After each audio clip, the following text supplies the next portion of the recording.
Good evening, everyone. A very warm welcome to all of you to this panel discussion titled Knowledge, Being, and the Social in Phenomenology.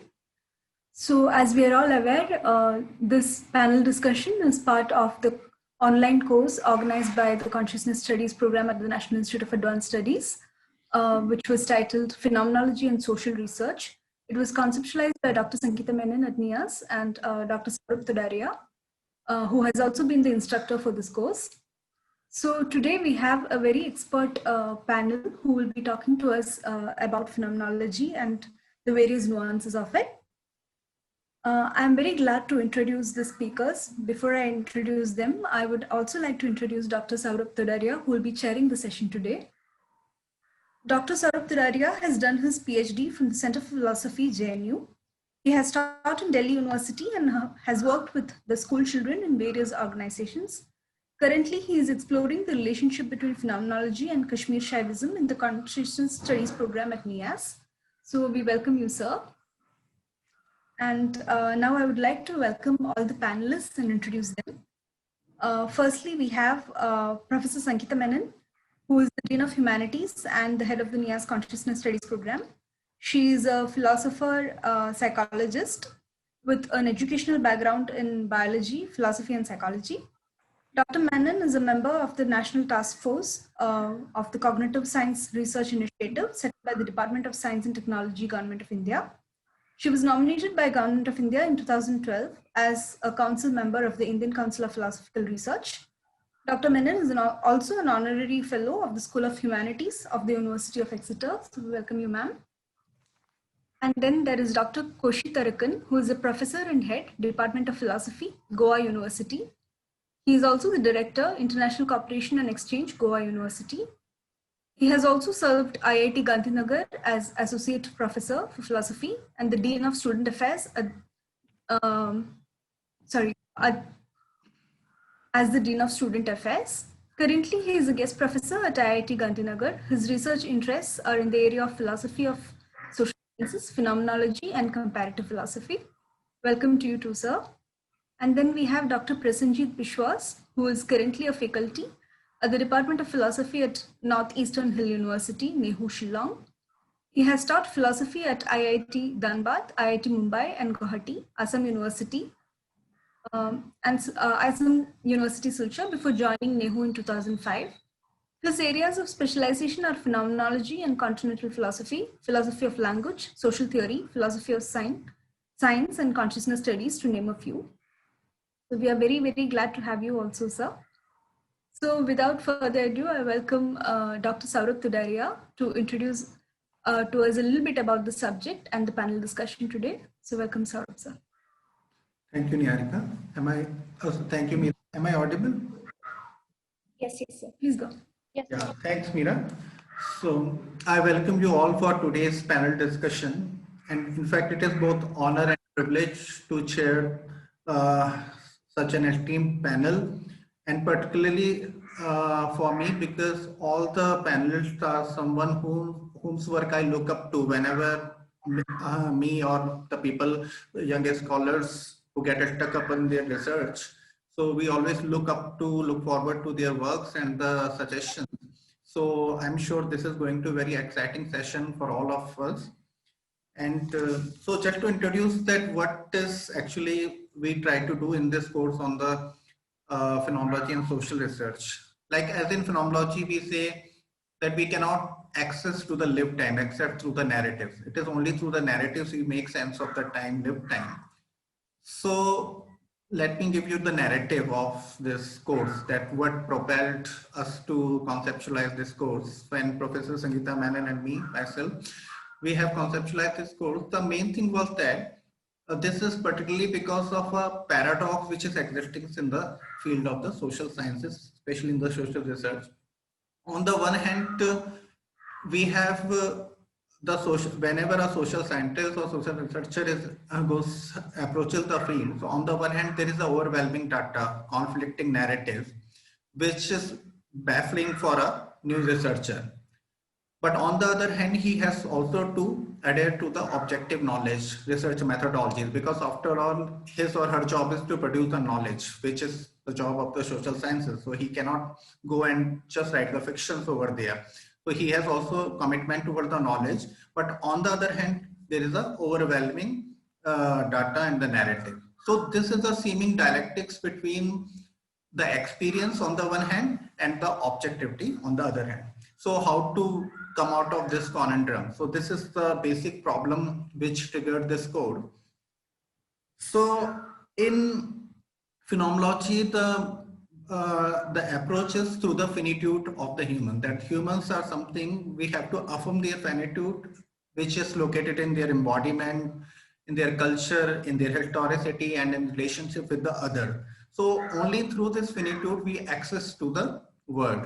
So any kind of the social research has to address these issues of the finitude and the fragility of the human being.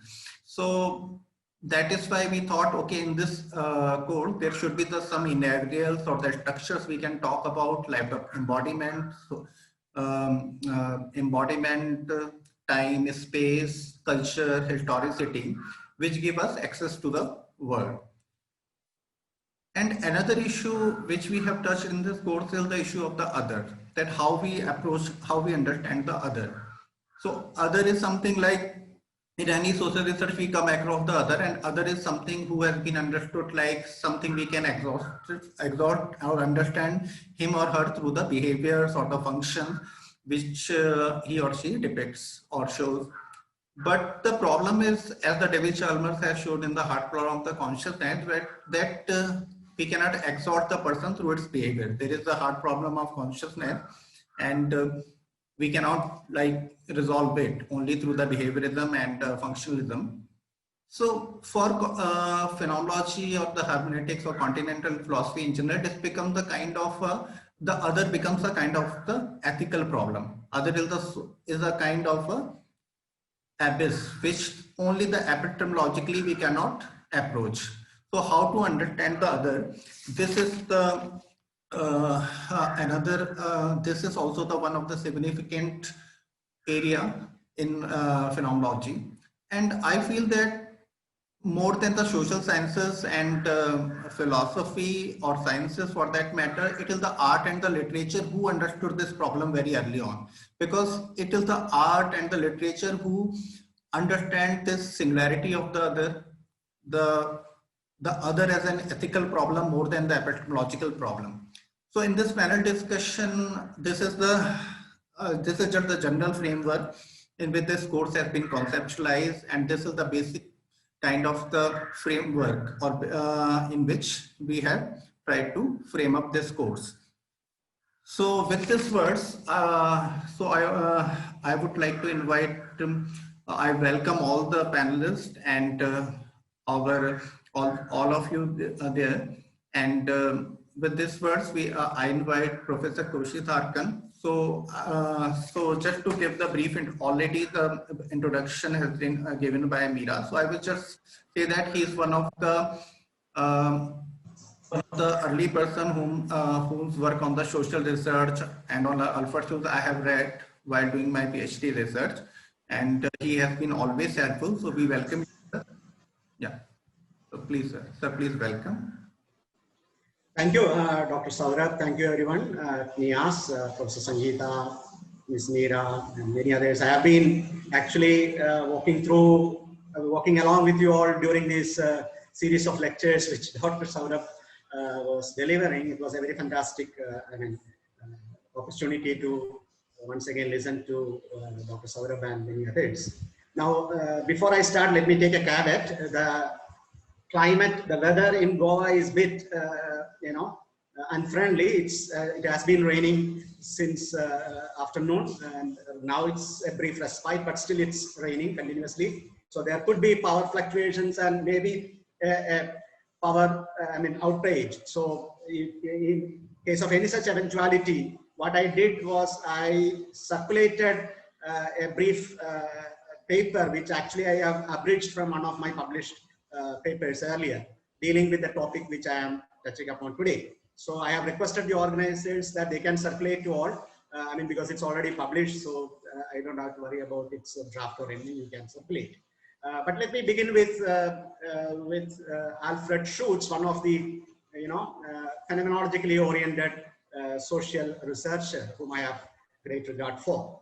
I mean, as you all have been attending this course, we have seen how Husserl initiated the phenomenological movement. I mean, if one could say so, the movement, of course, and how various others like Saurabh has discussed in the earlier lectures, Heidegger, Gadamer, and all have taken it in different directions. Now, Alfred Schutz was one who applied it to the field of social research, particularly with a focus on sociology, let me say. So, for Schutz, phenomenological approaches to social science begins from the life world, which Husserl has talked about at length. The Lebenswelt, life world, the everyday world in which we all conduct ourselves. Now, Schutz was also responding to the positivists at that time, namely Nagel, Ernest Nagel and Karl Hempel, who there is a debate among them. So all these interventions, phenomenological interventions in the domain of philosophy of social sciences, you need to locate within the earlier debate that took place in the German context, what is known as the Erklären versus Verstehen controversy. Explanation versus understanding. Again, I remember Saurabh touching on those aspects. So, in other words, one of the central notions which phenomenologists, advanced was that if the goal of social scientific research is what the positivist claimed, if it is as what the positivist claimed, namely to explain, social phenomena, and if by explanation they meant largely what is known as the covering law model of explanation, or causal model of explanation, or DN, deductive nomological model of explanation. For the phenomenologists like Schutz and many others, the goal of social sciences is not that. It's not explanation at all. Rather, the goal is to understand social phenomena. So that is how, the phenomenological hermeneutic tradition comes. And one of the pioneers, as Saurabh mentioned in his earlier lectures, was Max Weber, joining this controversy, the debate, Erklären versus Verstehen. So Weber, Max Weber, in a way, tried to synthesize these two concerns, exemplified by the then, naturalist who insisted that there is a continuity between the natural world and the social world. So the method which are applicable to the natural sciences can be adopted to the study of the social world. So Weber, but then introduced certain special requirements for the study of social world, because unlike the natural world, according to Weber, we need to understand the social world as also a social construction of reality, in the sense that it is the agents, the actors, who while performing an act, or what you call while engaging with the social world, attribute certain meanings to their actions. So according to Weber, the goal of social sciences were to capture the authorial intentions or agents' meaning. Of course, this problem in the hermeneutic tradition you have seen, Saurabh extensively discussed that, Dilthey's and Schleiermacher's and Dilthey's notion of authorial intention as the way to enter into the meaning of a text, as against Gadamer's insistence that, all our understanding is prejudiced in a positive sense. It is prejudgment with our background, knowledge and all those things you have heard. So Weber, what he said that this is only one requirement, what he calls adequacy at the level of meaning. So capturing the agent's motive is to ensure that the way we respond to the social world adequately captures the agents who are actually constructing the meanings, the social meanings in the social world. So you need to capture that, but that's not enough. There you can see the positivist, inclinations of Weber, that you need to explain it as adequate at the level of causation too. So being an empirical sociologist, Weber also gave enough, scope for a sort of checking our, interpretative understanding with empirical, causal reality, causal mechanism of the social world. So this is the background in which Schutz enters. And Schutz writes very clearly he was influenced both by Weberian, first-hand sociology as well as Husserl's phenomenology, Edmund Husserl's phenomenology, particularly his notion of the life world, and the crisis of European sciences was something which Schutz was also referring to in some of his writings.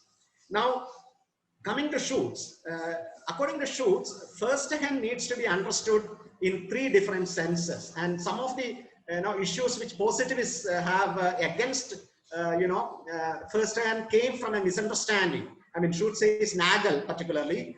There is this exchange between Nagel and Schutz. I mean, the article is Concept and Theory Formation in the Social Sciences. And Schutz replies also exactly by the same title, Concept and Theory Formation, in the Social Sciences. So this article where Nagel criticizes Weberian kind of social sciences, interpretative approach, saying that all this notion of ideal types, etc., which Weber talks about, can be carried out without referring to these authorial notions. It is like a theoretical construction, which happens even in natural sciences. It's a model. Every science builds a model to explain the reality, a theoretical model, and then try to understand that model as, the world in terms of that model, trying to measure how it agrees with the model or how it deviates from the model, etc. So that is if that is what Weber does, then you don't require any special methodology for the social world. You can do it the way the natural scientists do. That was the claim of the positivists, again insisting on what is known as methodological unity or unity of method. But Schutz tries to clarify that here positivists like Nagel, they have misunderstood the relevance of interpretation or interpretative methodology, first-hand methodology, because as Schutz says, first-hand is not primarily a method, unlike what Nagel thought as a special method for social sciences. For Schutz, first-hand is an experiential form. It is primarily an experiential form, the way we understand the world. So if, for example, in the life world, as Husserl points out, we encounter our everyday world as something which we carry out our everyday moorings, then that life world reality is not the same as what the scientists talk about, the scientific world. Rather, as Husserl has pointed out in The Crisis of European Sciences and Transcendental Phenomenology, the book which was published posthumously, but one of the seminal texts which Saurabh referred to during his lectures. So there, if life world is what we confront, first hand is an experiential form of that, interactions that we carry out in the life world, that each of us understand the other. It's an experiential form, as Schutz says. Now this notion of first hand as an experiential form then gives rise to another epistemological question. How do I know the other? This is a perennial problem for many of the analytical philosophers, particularly philosophers of mind, knowledge of the other minds. So you can see how some of them try to resolve that through a behaviorist approach or some such methods which they recommend to understand the other. But for Schutz, this is a non-issue. For Schutz, since we all live in the life world, in the everyday world, and we have been part of a social world to which we are all born into. In fact, in one of his articles, he writes, we have not been concocted in the laboratories. Rather, we were born and lived in this world. So as part of our growing up in the life world, we get to know the social reality, and that is connected to the experiential form which I referred to earlier. So in other words, for Schutz, the epistemological problem does not really arise. It is something which is taken for granted, knowledge of the other. In other words, I know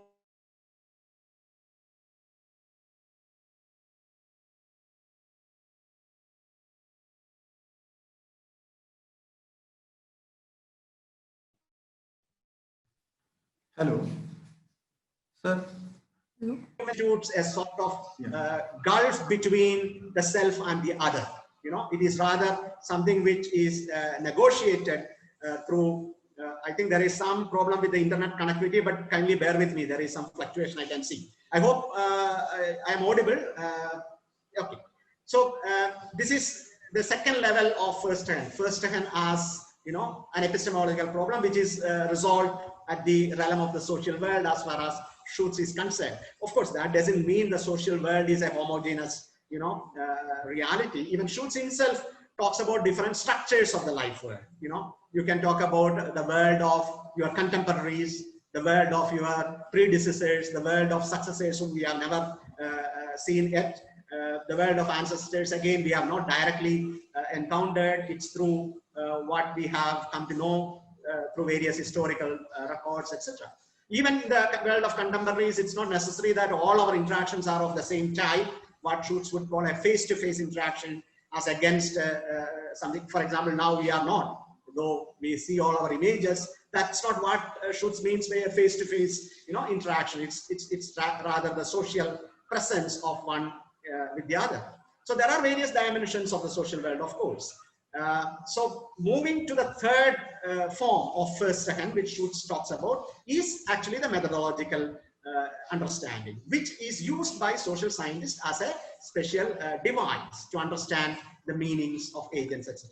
Now here comes a problem, as Schutz points out, for many social scientists, those who follow the phenomenological or hermeneutical methodologies, namely the problem of objectivity. You know, if we are going to interpret the actions and meanings of actions of the agents out there, would it imply a sort of subjective understanding, particularly the Weberian notion of subjective meanings, you know, that actually create a lot of misunderstanding for positivists. They thought that subjective meanings can never be grasped, etc. Anyway, it's like private, you know, emotions and all. That's not what Weber meant, of course. So subjective here actually means trying to understand the meaning from a first person, you know, perspective. What does the agent mean? So the contrast here is between the objective, or what we call the third person approach of the natural scientific investigation, where there is a disinterested perspective between the observer, the scientist, and the object of his investigation. That kind of a distancing is possible, and that's the way natural scientists proceed. Precisely for that reason, Husserl said that is what institutes a crisis, because this approach is something which severes, you know, the investigator from the everyday life world through mathematical abstractions and theory constructions, etc. But then Husserl did not offer another way of doing natural science. Perhaps there may not be any other way. This is the most suitable way of studying, you know, the natural world, the objective approach. But that doesn't mean the phenomenological first person approach is subjective in the sense that it has no objectivity. Rather, as Husserl has pointed out, what the phenomenologists are looking at is intersubjective world. So objectivity is now redefined as intersubjective, understanding. So Schutz then says, how do you ensure this intersubjectivity when we are talking about the scientist studying the meanings of the agents, the first person approach? There Schutz talks about two levels of constructions. At the first level of concept or theory construction, we need to capture the agents, concepts as they define it. So that is our everyday. In other words, one has to make a distinction between an agent who enacts in his life in the social world, and a social scientist who studies agents' behavior. That social scientist perspective is a second level of construct, where he would, of course, incorporate the first level constructs, but then the second level constructs are done from the perspective of any science. In other words, it has to meet the requirements of science, scientific canon, certain procedures of scientific investigation. So if you go back to Weber, in a way you can see Weber himself anticipated this in a different language, though he could not spell it out the way Schutz has spelled it out.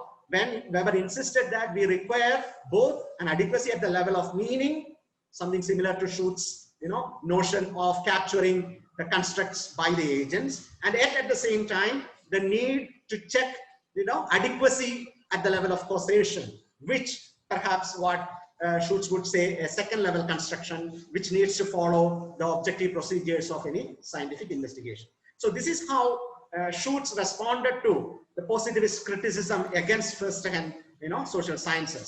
Now coming to Husserl later, from the crisis test, can I take another 2 minutes? Yeah, sir. Yeah. Okay. I'll just finish. I just wanted to point out Husserl's intervention here. So Husserl would, show that we need to distinguish between naturalistic attitude and personal attitude. What the natural sciences do is a naturalistic attitude. I mean, again, you need to be careful. It's not natural attitude. Natural attitude is the attitude we have before the phenomenological attitude that we enter into the everyday world as we take for granted. That is a natural attitude. But naturalistic attitude, as Husserl says in the crisis text, is one where you objectify this in terms of theory, construction, etc., and you think what science tells us is the only reality, the naturalistic attitude. In other words, sublating the world of everyday life with scientific theories and ideas. That is the naturalistic attitude.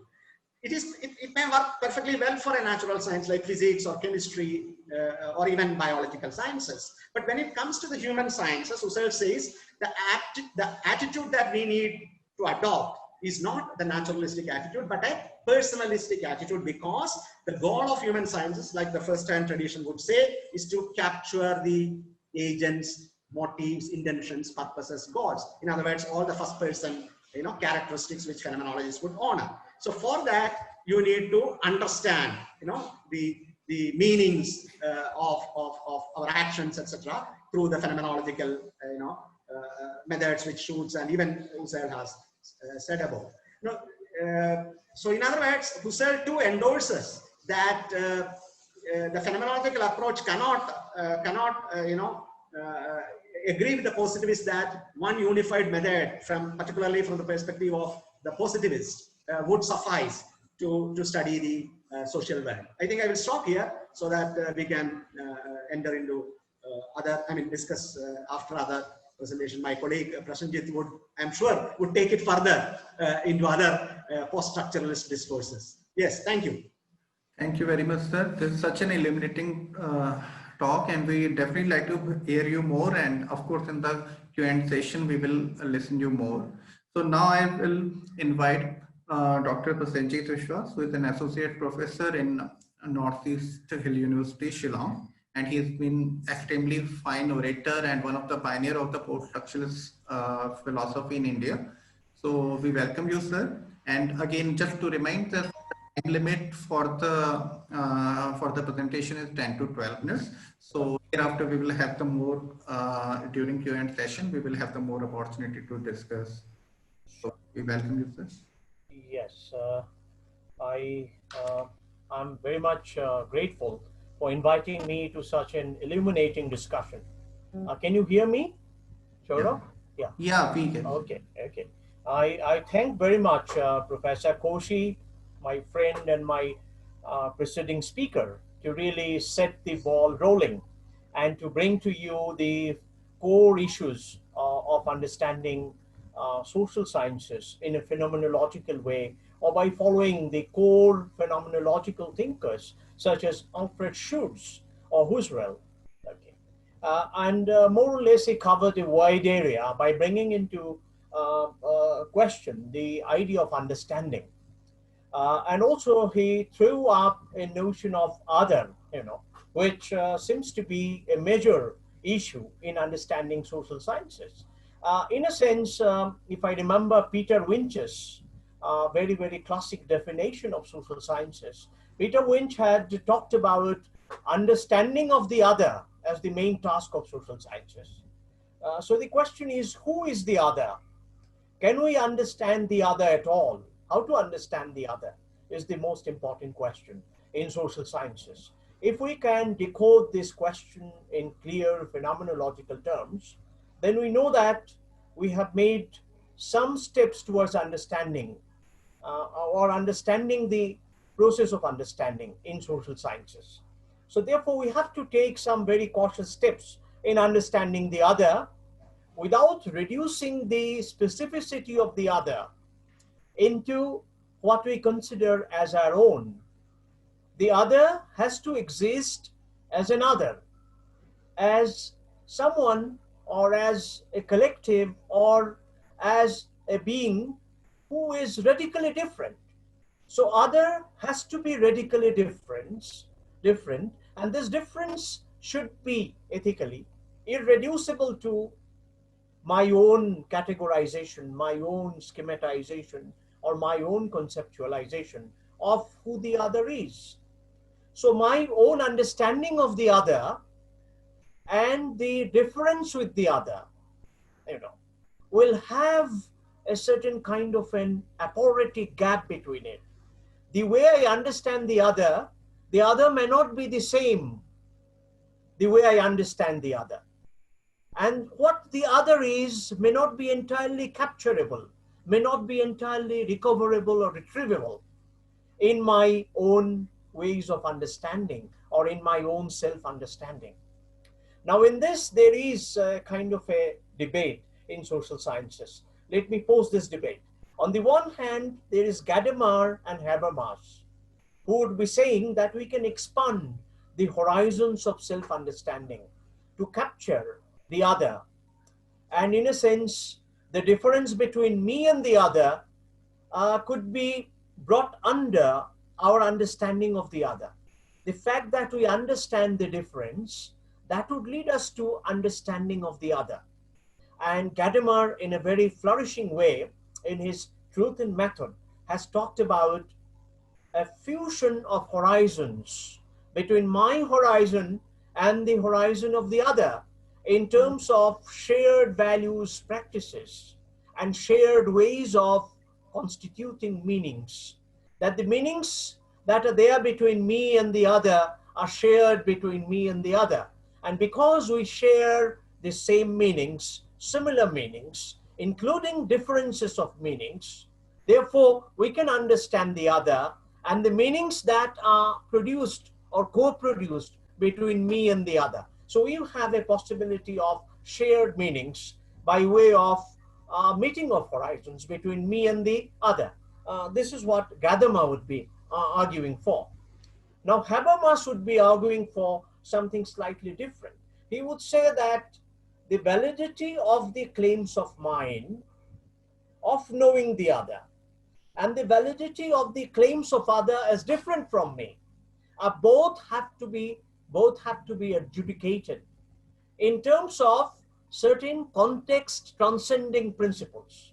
Now, Habermas calls it as ethics of communication or ethics of discourse, whereby we share certain universalizable norms of understanding in terms of understanding each other's reasons, each other's arguments, each other's perspectives, not by altering their perspective or translating their perspectives in my terms, but by understanding the perspective of the other in terms of the other herself, Habermas would argue. So the validity of understanding the other for Habermas lies in understanding those universal conceptual background and meaning structures that others have and which are also available to me, to my consciousness, to my language, or to my reasoning in our acts of communication. And this is how we can ethically share a common understanding between myself and the other. Now, as opposed to this Gadamerian, Habermasian understanding of the other, where other is in a sense determined in a certain way in terms of certain universal norms, and also our understanding of other becomes somewhat determinate in terms of the meanings that we gather through understanding the other. So both ways, the meanings created by the other and the meanings that we give to the other, both coincide in our singular act of understanding, which becomes valid because it corresponds to our belief, it corresponds to the meanings, it corresponds to the shared social world. Now, this kind of a deterministic understanding of the other is something that the other camp critiques as a kind of a critique of the universal structure of communication. And such a critique is something which we need to possibly buttress a little more. The critique of such common basis of understanding lies in the very question that whether other who is radically different can be reduced to the sameness, whether other who is very different from me can be brought into my own terms of reference. Is it the case that the other as a referent can never be fully captured in my own comprehension, in my own understanding? If other cannot be fully captured, that part of the other which is not fully captured, which is outside my understanding, is an irreducible other, is an other who is lying at the exterior, and that too at the radical exterior. Now, how does one deal with such an other? Now, one answer comes from Derrida and the whole tradition. I would just quickly cite what Derrida would say. Derrida would say that an attempt to reduce other to sameness is a metaphysical attempt, because the ontology or the existence of other or the experience of other or others experience of his or her own life, all that cannot be reduced to my own stratum of experience. In a sense, my consciousness of the other and the other as a metaphysical entity will have a distance, and this distance cannot be reduced to the sense of being a proximate other. The other, which can be reduced to something that is imbricated or that is capturable in my consciousness, is actually not another. It's another which is reduced to the same. So the other that cannot be reduced to the same, the other that will remain beyond my language, beyond my capacity of dreaming, beyond my capacity of representation, in the form of an imagination, but at the same time a real other who is only part of my imagination, not completely capturable in my language, in my expression, in my knowledge of the world. It's that kind of other which has to be taken into account by social sciences. I give you a concrete example. Understanding the other culture is not always possible, even by a method of participation. By a method of participation, one can get into a certain practice. One can capture certain meaning-giving acts, certain rituals, certain meaning-constituting activities of the other. But one cannot fully capture the world of the other by this kind of a participation into certain fragments of others' lives. So a large part of others' life will perpetually escape us. And because it will escape us, therefore, in our language, what we can do according to Derrida is to pay a deference to the other, is to pay a deference to the otherness of the other. And otherness of the other cannot be reduced in our language. Rather, from the experience of otherness, whatever we learn, we can inculcate it in our culture, in our language. But that inculcation of the traces of the other, once again, remains as an exterior for us, because such traces of the other also cannot be fully absorbed and synthesized by using a syntactic methodology. Therefore, a large part of the other remains ethically uncapturable. Ethically, the other escapes us, escapes our consciousness. And Derrida calls it charity. Now, Heidegger also calls it a certain experience of being, where being is crossed out. The being in the world is crossed out in the experience of otherness of the other. Levinas would say, before such an experience of otherness happens, the precondition of having an experience of other is to persecute oneself to the extent that one effaces oneself completely in order to surrender before the other. And this is how one can experience the transcendental position of the other, by surrendering oneself completely to the other. So other becomes rather a kind of an all-encompassing category in which self or selves can all be captured. Now, as opposed to this kind of an argument, which actually is an argument about erasure of being, or erasure of the self, or erasure of other as well, as opposed to that, there is this Merleau-Pontian, Habermasian argument about intersubjectivity, where subject-subject relationship is nothing but an expression of the relationship between the subject and the world. Howsoever different that world is, the world or the worlds will enter into a certain kind of relationship with the subject. So one will experience a relationship between the subjective and the subjective. The subjectivity of the self and the subjectivity of the other will set up a certain relationality. And being of that relation, as Levinas or Martin Buber would call it, in the form of I-thou relationship, which is a second personal stance that I take on myself, because I start from the perspective of the other and not from my own perspective as the center of my own consciousness. Rather, center of my own consciousness lies in the other, from which I take a perspective upon myself. And therefore it becomes a second personal dialogic relationship, which is the being of the relation. And Martin Buber calls it being of the relation is relation's own being. And how do you decode this relational being? The relational being also cannot be reduced to either the other or to the self. It is also a kind of an ontological transaction that is happening between the self and the other, which Habermas calls as intersubjective.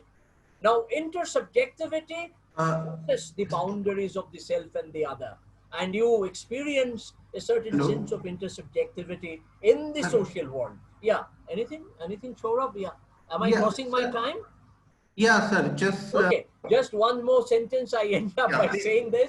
Sorry. So Heidegger and Habermas and Derrida have their own perspectives, and the perspectives do not really collate or coincide in a totalistic sense. They have significant differences, yet there is a point of agreement that in terms of relationality, possibly, we can conceive of a certain embodied presence or a certain embodied absence. Both presence and absence would be part of a cycle of relationality or a nexus of relationality. So this cycle of relationality or nexus of relationality is what the being is all about, or the social is all about. I think with these words, I close my talk. Thank you, Saurabh. Thank you. Thank you all. Thank you very much, sir, for this fascinating talk about the alterity of the other. And this is really fascinating. And but I hope but definitely we will hear you more during the Q&A session. So now it's my great pleasure to invite Professor Sangeetha Menon, who is the head of the Conscious Studies Program and Dean of the School of Humanities. So Meera has already introduced her, but I just want to focus on one thing, that she is one of the very early person in area of in philosophy who embarked on the interdisciplinary research and analyze and research on the consciousness with the neurosciences, psychiatry, AI, well-being, health from the many perspective. And it would be pleasure to, it is really pleasant to know that in 2003 she organized the international conference, and Nobel Prize winner Roger Penrose also present in there. He also presented his paper and it is available. So with these words, we invite you, ma'am, for today's presentation. Thank you, Dr. Saurabh Todariya. And first, my greetings and namaste to my dearest colleagues and friends, Professor Prasenjit Biswas and Professor Koshy Tharakan, and who both are sitting in two different places of our country today. And you all also in very different parts of India and I guess other countries as well. To begin with, I think I should not miss saying that this was a fascinating course which was organized by Meera Menon and given by Dr. Saurabh Todariya on a series of lectures. And I would think this course itself was a phenomenological experiment which we did, that how he could perhaps reach out to people who perhaps have not heard on certain interdisciplinary ideas in a very philosophical context, at the same time relating it to an interdisciplinary world. So I'm grateful to Dr. Saurabh Todariya for offering the course and then concluding the course with this particular panel discussion and having two stalwarts in phenomenology to be part of this panel discussion. In fact, my own expertise is very limited as much as the historical knowledge and information I think both the other speakers have, and also you, Dr. Saurabh. But I would like to raise perhaps a few experiential questions if phenomenology is to deal with all is experience. First of all, I think it's very important that we look into phenomenology in the context of psychology. We living in this pandemic times. Well, as you all know, when we look at phenomenology from the point of view of understanding being as a perhaps a metaphysical notion or a very deeply ontological notion, it becomes a very intimate and intense philosophical discourse. But then, if we use phenomenology to understand how is such a being, such an intense entity, if at all we may describe it so, is related or understood in the context of an individual, then we talk about psychology, ethnography, and anthropology. And I think it is very important that philosophy join their hands or embrace, let me say, because social distancing, we don't do that. So it's good to talk about that. So I think it's very important that philosophy embraces the other disciplines of anthropology, ethnography at this context, because the real challenge of being is to be questioned or raised in these times of the pandemic, which we all are individually affected by, influenced by, or perhaps have changed our lives forever. Not just perhaps our life, perhaps lives of many other people. Of course, we would say that there have been other pandemics or there have been other historic times when there's this colossal influences that happen. But I think in the last 100 years, at least, people don't remember of this extent of the influence of a pandemic, crossing continents, crossing races, crossing cultures. So therefore, I don't think we can belittle or reduce it to any other times in the history. This is definitely an epochal moment because also it has come in the times of the Anthropocene, where the human has almost considered his or her supremacy over the rest of the species and rest of the life. Well, having said that, and I think I would stop in perhaps a few minutes, and Dr. Saurabh can give me a hint before 2 minutes, my time is over. Having said that, I would like to raise the question, what is social? For example, we speaking from in front of this laptop screen for me, and then seeing a few people. I don't see people, I see perfect rectangles. Some are perfect rectangles with just the name, some which has faces. Is that social? I think it's very important that we also break the notion of the social from a very hegemonic thinking, because the social also has to be understood perhaps from an experiential point of view, from a daily interactive point of view. Because one of the difficulties historically we have understood is that there are superstructures which form as part of philosophical discourses, and then our whole idea is to extol and exemplify those superstructures without perhaps bringing those structures into our daily life. So I would like to perhaps see the social as perhaps existing just in front of my eyes. People with their own lives, leading their own lives and confronting the other in their own ways. And in that context, how do we understand the notions of exteriority and interiority, the other and oneself, I think is very, very important. Because it is also these times where we have been influenced and inspired, I should say, to question the notion of interiority, because we are all, in a certain sense, locked down still. Though the government and the state machinery every day is telling us about unlock 1, unlock 2, unlock 3, we all know that we all are locked down. And it is not very easy to perhaps disbelieve the locked down and come to a social space which is perhaps, as per the state machinery, is unlocked. So how do we understand interiority in this context of the locked being locked down according to the individual experience and of the unlocked according to the state machinery? So I think it is extremely important that our notions of interiority and exteriority are questioned.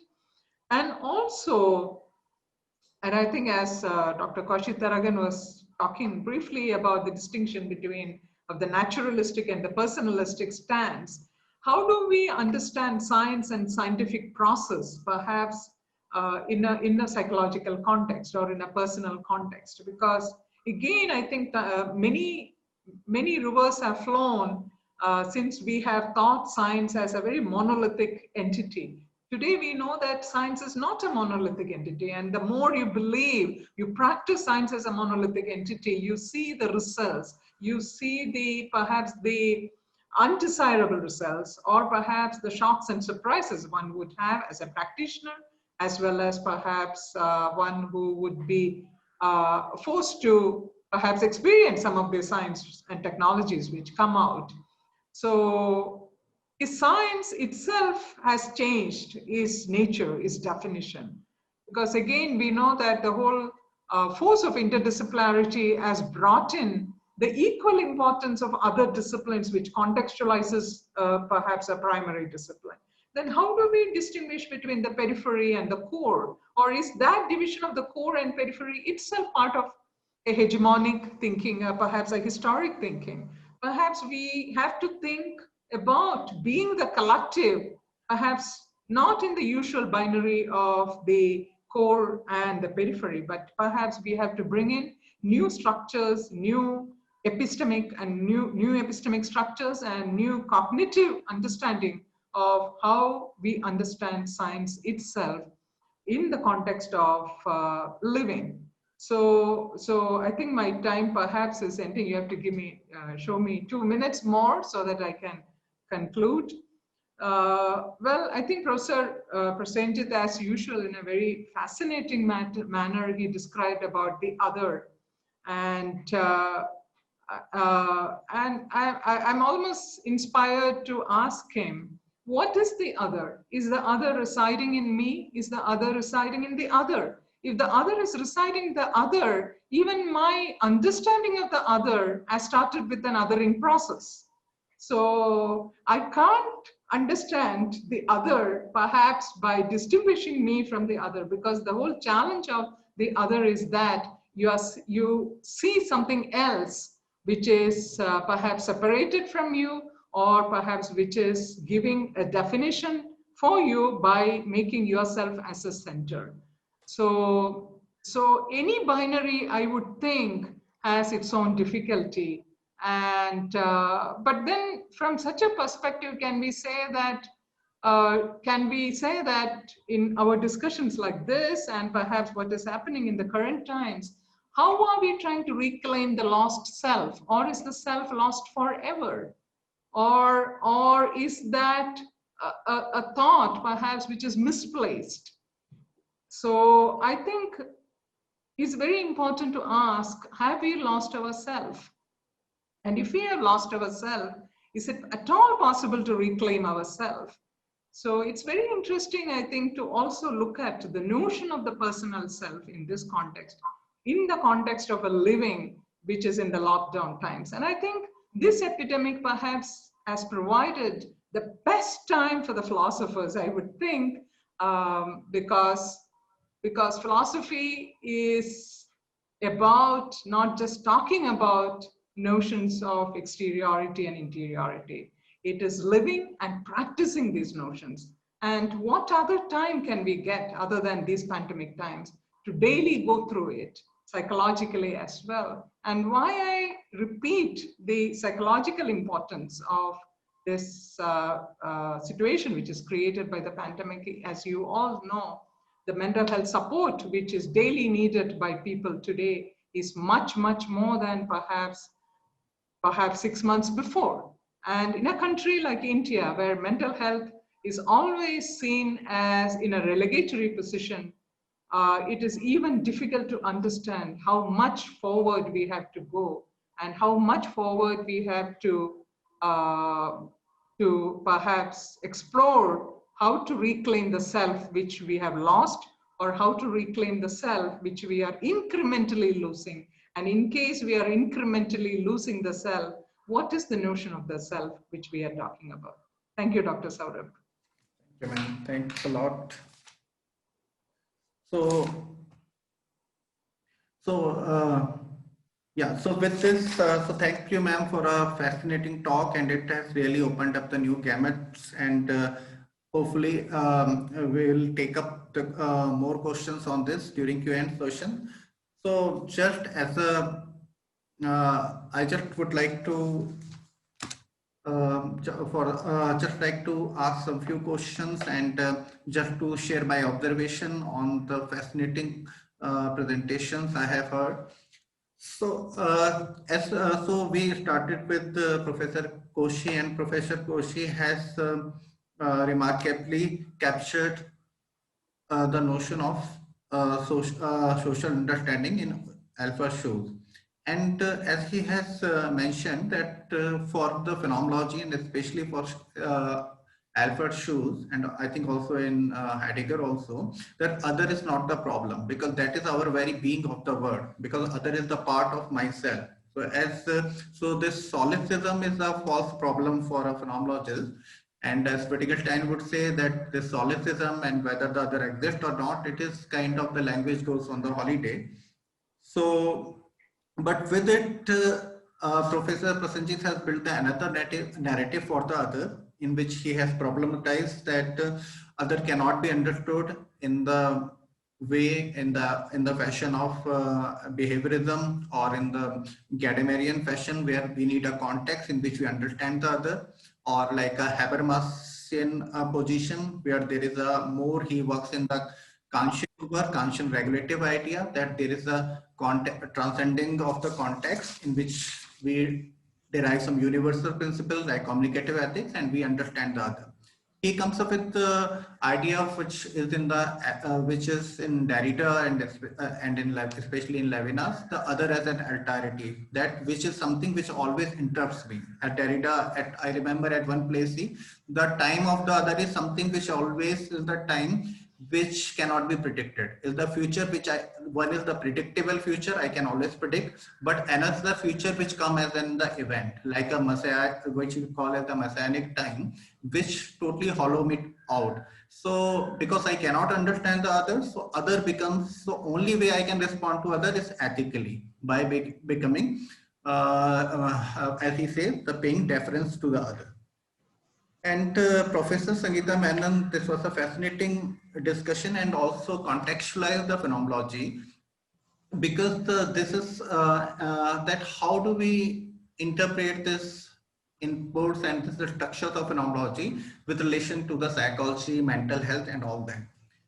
And I think this is a very important, because if we understand the phenomenology talks about the first person experience, about the lived experience, then it has to have the implication on the psychology and on the mental health, mental well-being of the people. And I think Dan Jahafi and other people, some of the, not much in India, but of course in some other very minor kind of the researches is being carried out on the impact of the people, psychological impact of the pandemic on the people, and how the phenomenology can become the framework for that. And that was also important question she has raised about the notion of the sciences, that we need to move away from the positivistic notion of the sciences, because even after the structure of scientific revolution, the notion of the crisis, that there is a paradigm shift in the science and we can relate the science with the creativity. So this has been a very fascinating kind of the panel discussion, and I'm sure there would be a lot of questions. But before that, I would like to request all the panelists, if they have some, because this is also a panel discussion, so if they have some specific comments on each other's talk and to respond to each other, that would be very helpful and for all of us. So I request you all.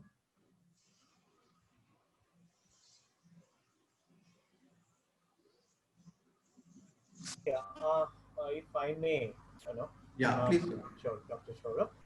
Yeah. Professor Sangeetha has given me a great prop for thinking, because other, as she rightly pointed out, cannot be reduced to othering.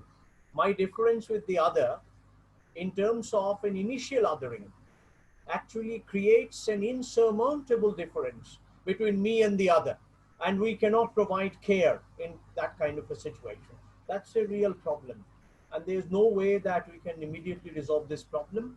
Probably one has to take a long journey to understand the other, to be on the side of the other, to establish that relationality, which will happen, as a kind of a hope or as a kind of a teleology, provided one opens up to the other. Opening to the other, opening up to the other is an ethical act. And that act would recognize the singularity of other's presence and not just the non-being of the other. So therefore, other has to be kept somewhere as a partner, as a co-being in whose life we would endeavor to participate. And that human touch is needed to understand the other. I think this is my initial response to what Professor Sangeetha was saying. Right. Thank you. Professor Koshy, if you'd like to. Yeah, a quick response to Prasenjit's notion of the other, and even Professor Sangeetha also referred to that, is that, I mean, I sometimes use this article, George Simmel's How is Society Possible, as part of my usual MA lectures, for philosophy of social sciences. I mean, this is one writer whom many of us don't read nowadays, because he was a contemporary of Max Weber, was not that well known at that time during his lifetime. This has been interrupted, sir. He has some very significant, insights with regard to some of the post-structuralist developments which has happened almost 50 years after his writings. So in fact, Simmel was one of the first, as far as I understand, to refer to this notion of within and without, as Professor Sangeetha was referring to the interior and the exterior, of course, with regard to an individual. But Simmel talks about, in the context of a society, that one of the, a priori conditions of there being a society is the notion of this within and without. This is the phrase which Simmel uses. And this within and without, according to Simmel, are not two determinations of an individual which lie side by side. Rather, the individual is part of a single topos, of which this sort of a fissure takes place of the within and without. So as Simmel would say, it is a priori necessary condition for there being a society. So to that extent, as a phenomenologist, I would also agree that it doesn't mean that everything is, reduced to the sameness. As Prasenjit was raising that question, it's a valid question. We cannot reduce everything to the sameness of the self or the subject. There is an irreducible, other. But the point is that this is one of the conditions of there to be a society. And Simmel also raises a very insightful question. Is it the case that do we understand ourselves completely? Are we not also fragments of a self? At any moment, perhaps when we look back through reflection, then we may explore certain dimensions which were hitherto unknown to us. So we are also a dynamic, self. It's not a static entity as finished once for all. So that is to the notion of the otherness that I want to respond to. And very interestingly, Professor Sangeetha raised another question about the notion of science as the positivist, characterized. Agreed. With the development of post-positivist thinking, many hermeneuticians have called into question, that positivist characterization of science as objective, giving us truth, quote unquote. That has been called into question. But at the same time, there are tendencies which go to the other extreme of talking that there is nothing, of objective of any sort. Rather, everything is a matter of, interpretation. There, I think some of the practicing natural scientists would have a problem. I mean, to reduce. So, in other words, this is what writers like Don Ide, in the phenomenological tradition would refer to. The distinction between hermeneutics of the thingly, which the postmodernists and all talk about, that there is no such, the thingliness of the objects which the science investigates. Rather, everything is woven out of the network of meanings and interpretations. So, the point is, how far would you agree with this notion of there being a thing, in spite of all this welter of interpretations available, but still a core, which I think Husserlian phenomenology would allow for that. It would not go to the extent of everything as a woven fabric of a network of meanings alone. There is some core which Husserl would concede.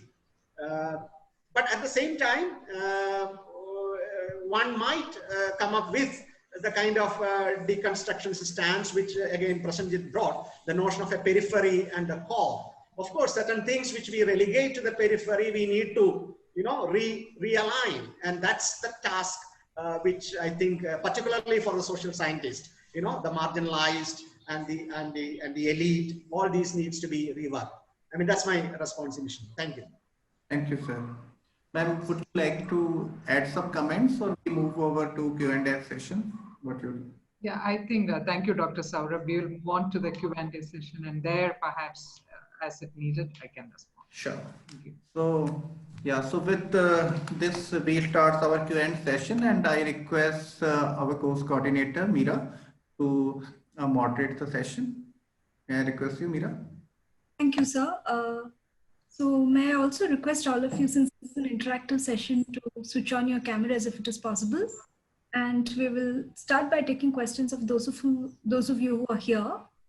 So Basinder, Deep sir, if you could like to ask your question first.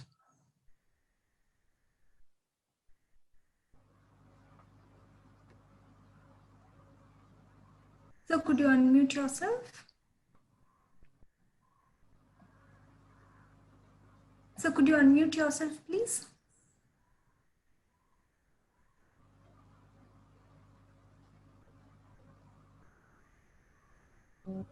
He's unmuted. Basinder Deep sir, could you please unmute yourself? Are you? We can move on to the next question, Meera. Okay. So in that case, yeah, we'll get back to you. So Sanjana Girish? Yeah.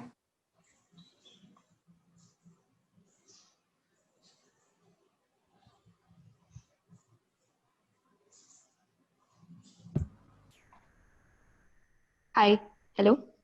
Yeah, you're audible. Please go on. Thank you so much for this very enlightening talk to all the panelists. My question is directed to Sangeetha ma'am, and I'm a political science student who's kind of moved to anthropology because of a disillusionment with positivist methods, but I'm also drawn to philosophy through studying the works of anthropologists like Veena Das, who are trying to bridge the gap between philosophy and anthropology. So as an aspiring scholar who's trying to do interdisciplinary research, I guess my question is arising from a frustration, at lack of dialogue between disciplines. So I would like to ask you, what does it mean to do interdisciplinary research at a time like this, and are disciplinary boundaries even relevant?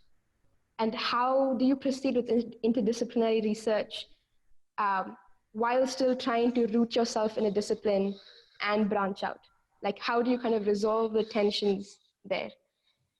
So I know that's a lot of 3 very broad questions, but I'd really like to hear your thoughts on how perhaps you have resolved these tensions in your work, or if you even see these tensions arising.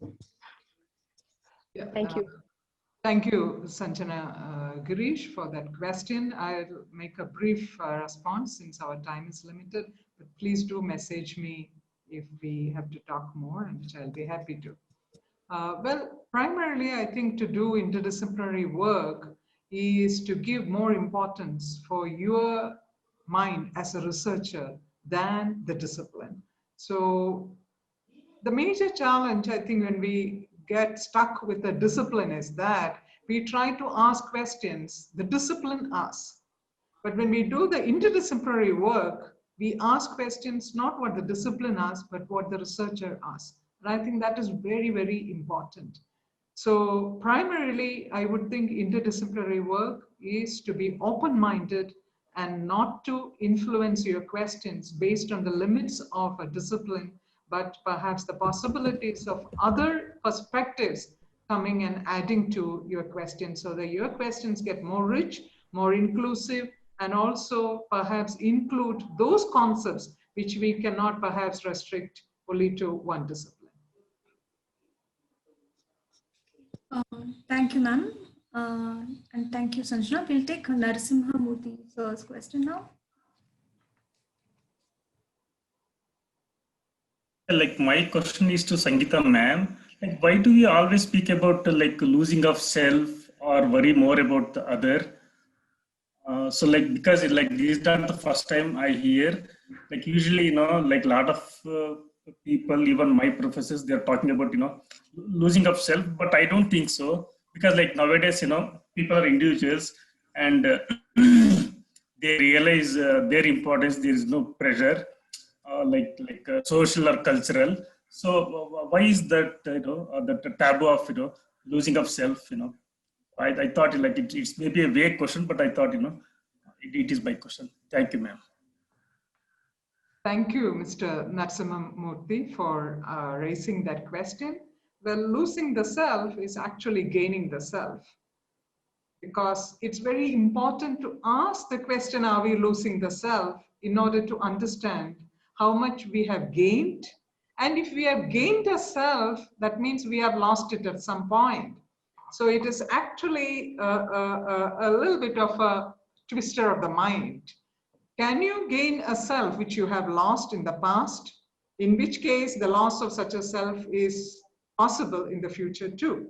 But leaving aside that philosophical, perhaps, rigmarole in it, let me try to perhaps talk about it very briefly in terms of our daily experience. Losing the self is perhaps being less empathic, is perhaps being very centric to our own species and not including other life forms as constituting important parts of life itself. Losing self is to perhaps experience dejection. Losing self is to experience hopelessness and perhaps the possibility of the end of the beautiful species called the humans. So losing the self is not losing the self as something which is inhering in our body. No, losing the self is losing the interconnectedness we have with the rest of the environment and the ecology which we live. And that is what is the pandemic which is teaching us today. Thank you. Thank you, ma'am. We will now take Suja Swaminathan's question. Ma'am, would you like to ask your question? Yeah, I hope you can hear me. Yes. Yeah, so it was very fascinating to hear about ideas of understanding the other and the whole ethics of communication, something I feel we need to know and understand more in these times.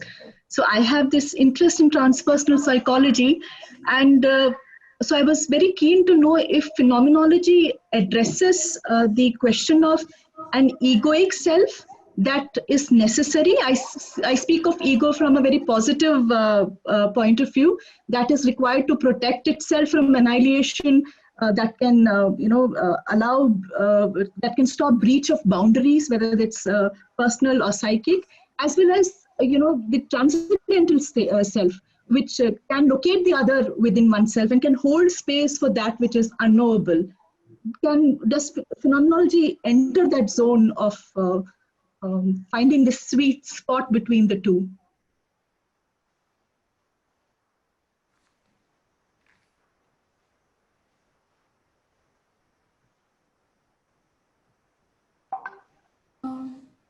Who would like to, Suja ma'am, would you like to aim your question at any one of the panelists? I can't choose. I loved hearing all three of them. Maybe anybody can take this up. Sorry. Okay, let me begin to respond. Yeah. I mean, of course, this may not be quite, satisfactory answer, but from the perspective of Husserlian phenomenology, because you asked whether phenomenology has that notion of an ego in the positive sense. Yes, from the perspective of Husserlian phenomenology, we do phenomenologize from that notion of an ego. Even when Husserl undertakes a kind of reduction, which doesn't succeed, that reduction is finally to arrive at the sphere of one's ownness, which is what we call the ego. The Cartesian meditation, Husserl's fifth meditation, is about the reducing to the sphere of one's ownness. So that ego, however, I would say, also refer to the other. In other words, the sphere of one's ownness is not a private sphere which has no reference to the other. So even when we talk about an ego, an ego, phenomenological ego, that ego can and I would even say should refer to the other too in various aspects. That's how I would respond to you. Thank you. Thank you. Okay. Now we'll take Anupam Debnath's question. Anupam?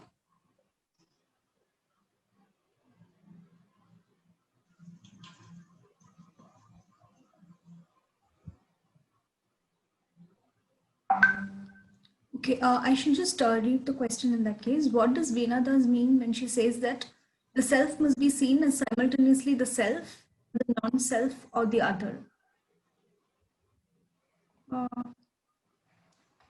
If anybody would want to comment on Veena. First of all, Meera, I think to be true to what we are discussing, we have to make sure that person is there in the group at this point, because we are taking the time. So can this particular person confirm that he or she is there before the panelists ask, because there are other people whom we can. Okay. Left the group, I think we should be perhaps discussing that question later, because anyway, it's not there. Okay. So we will take Rakesh's question. He's definitely here. Rakesh, can we hear from you? Thank you all the panelists for this wonderful lecture, wonderful presentation. My one question is related to ethnography or anthropology. So when we talk about this other, so what is the difference between other and the stranger when we go for this ethnographic study, and then a culture, when a cultural setting, when people used to say that, yeah, I am coming from the stranger, as they treat me as a stranger rather than the other from their own community people. So what is the take on this question? What is the difference between other and the stranger? Any panelist can answer. I think Professor Prasenjit should respond, because he has also done, studies on other culture as part of his own research. Yes. I mean, if he's still there, his connectivity, I'm not sure. Yeah, thank you, Koshy. I can hear you, and it's a very encouraging remark that you make. So to this question of Rakesh, it's a very valid question. The idea of the stranger is part of idea of being the other as well. Other and stranger are not entirely distinctive, but a stranger is recognized as a stranger in the form of a certain kind of non-familiarity, a certain kind of non-access, to the stranger. And in ethnographic research, this non-access is broken by establishing a certain kind of a dialogue at the personal level or at the level of performing certain practices together through which the stranger could be understood. Now, point is that one who is trying to understand the stranger is devising his or her own methodology. Whether that methodology can break through the strangeness of the stranger is an important question. Whole life goes of an ethnographer, yet an ethnographer cannot really come to terms with the strangeness of the stranger.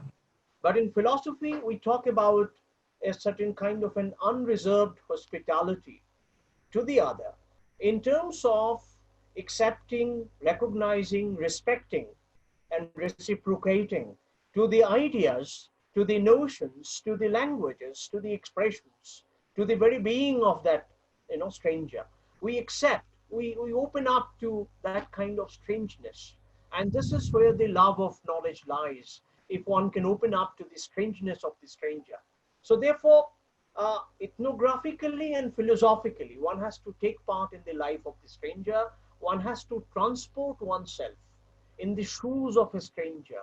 And as one transports oneself, one actually loses oneself in order to regain oneself after one has gained the knowledge of the stranger. So that's a kind of a transformation that happens in the being of the self in order to, in the process of knowing the stranger, who is also the other, without reducing the stranger or the other entirely to the way I understand them.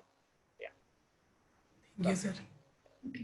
Thank you, sir. Thank you, sir. We will take a question from Sobia Hamid.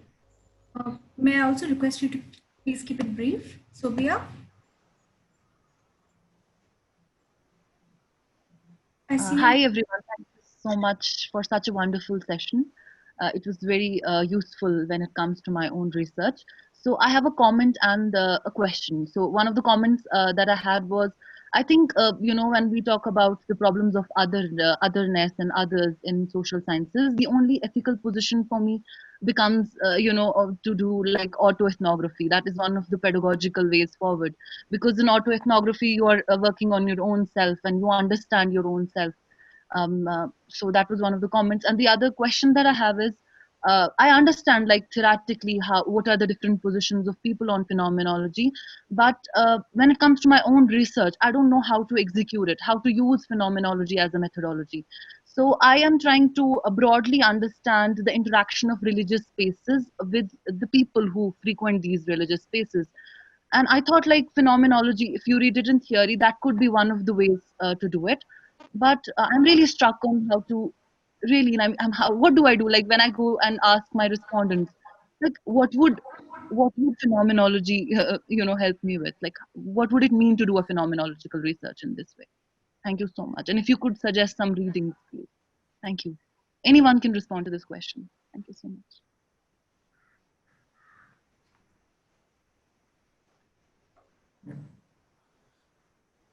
Well, let me say, if you are trying to approach religion from a phenomenological perspective, it is not the same as an anthropological, approach perhaps. Rather, you try to understand first the phenomena itself, what you call the religious phenomena. And again, while understanding that religious phenomena, as a phenomenologist, you need to look at it from the perspective of the believer, the religious person. So you need to adopt that standpoint of the religious person, and then also need to understand the phenomena on its own terms. That's what phenomenological methodology is all about. If Uzel would say, the goal of phenomenology is to back to things themselves. What he means things there is any phenomena. So if it is a religious phenomena, you need to capture that phenomena in its own terms, not from other theories, which may explain away that notion as mere, superstitious belief or nothing to do with reality, or nothing of that sort can be accepted in phenomenological approach. So as a phenomenological method, if you are asking, I would say you need to focus on two things. One, you need to focus on the phenomena as a religious phenomenon. Again, if you are looking at it from a particular perspective of a practitioner, you need to look at it from the perspective of that practitioner. And this is how I would try to see it. Thank you. Thank you, sir. Now we'll take a question from Krishna and Chandran. Sir.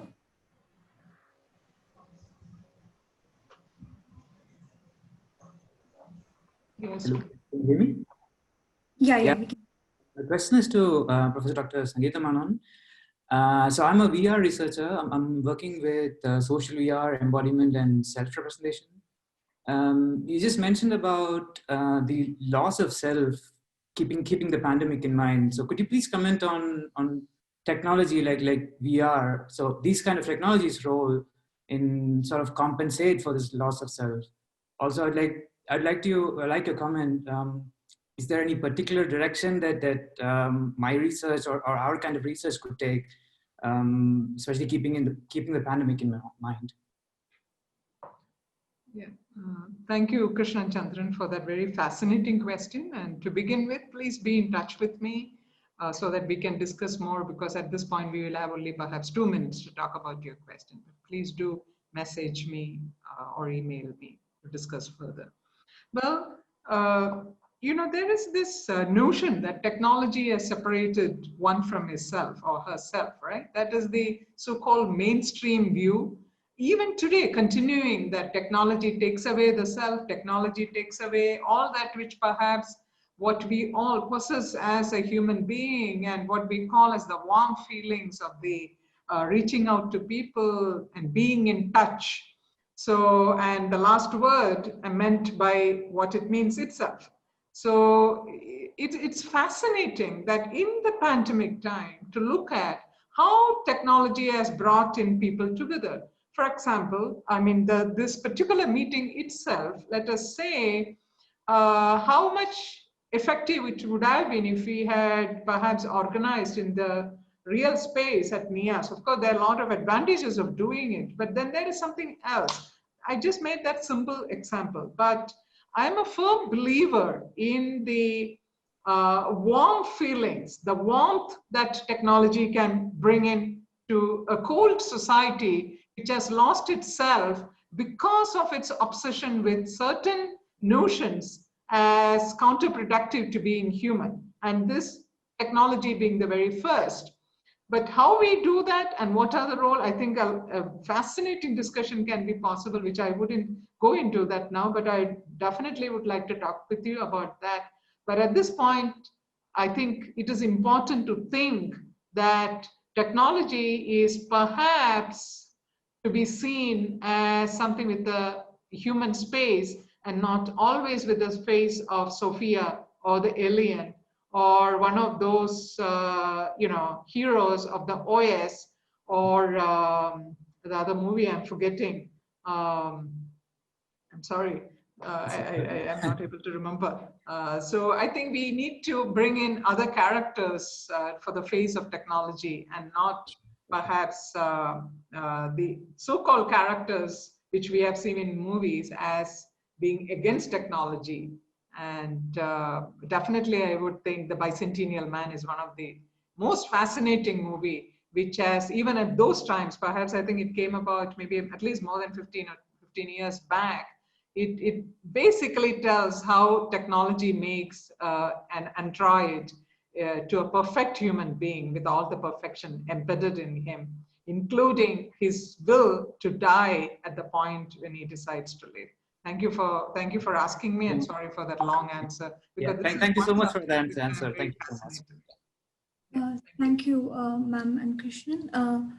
We'll take one last question because we are running a little short of time. After this, we will be opening the WhatsApp group for discussion for all the course participants as well.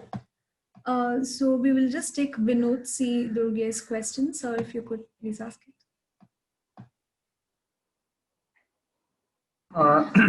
Hello everyone, and thank you very much for the enlightening session. One question came into my mind, so that's related to consciousness and experience.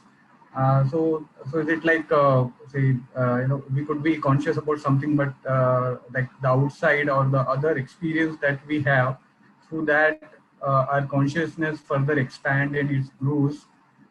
So I'm just thinking on that line, and I would like to know more from the panel. Thank you.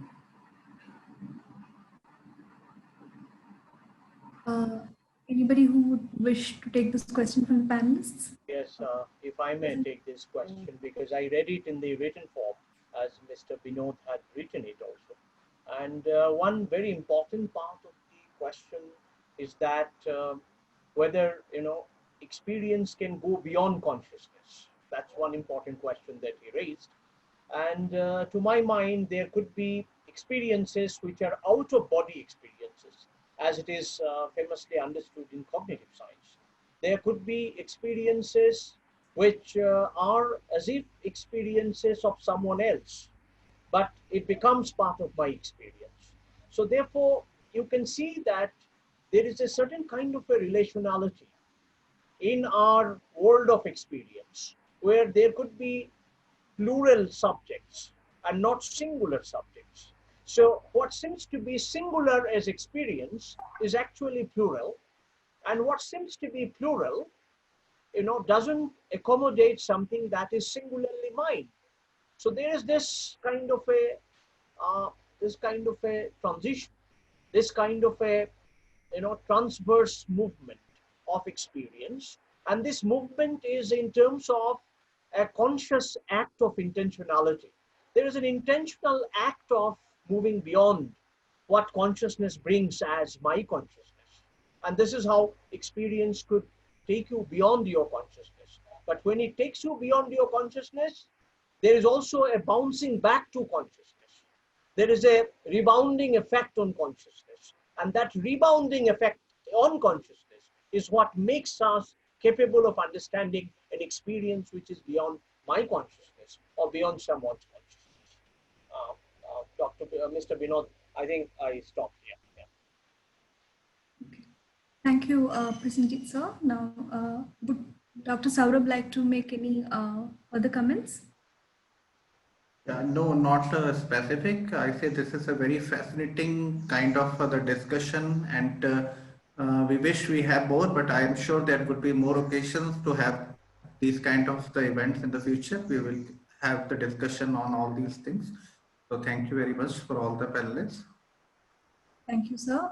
And if there are more questions that you would like to ask, please raise them in the group. Thank you everyone for all the questions and your comments as well.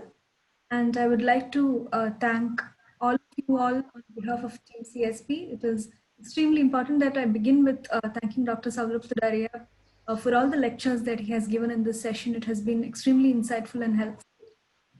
Sangeetha Menon for conceptualizing this course and making it happen.